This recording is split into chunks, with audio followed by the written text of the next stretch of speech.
আসসালামু আলাইকুম ওরহমতুল্লাহি বারাকাতুহু। আপনারা শুনবেন হাদিস 2997, সহিহুল বুখারী। জাবির ইবনু আবদুল্লাহ রাদিয়াল্লাহু তাআলা আনহু হতে বর্ণিত, তিনি বলেন, নবী সাল্লাল্লাহু আলাইহি ওয়াসাল্লাম খন্দকের যুদ্ধের দিন লোকদেরকে ডাক দিলেন। জুবাইর রাদিয়াল্লাহু তাআলা আনহু সে ডাকে সাড়া দিলেন।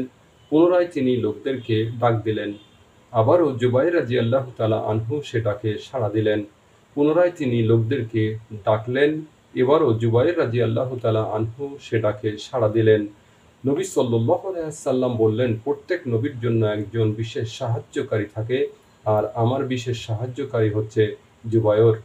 সুফিয়ান রাহমাতুল্লাহ আলাইহি বলেন, হাওয়ারি সাহায্যকারীকে বলা হয়।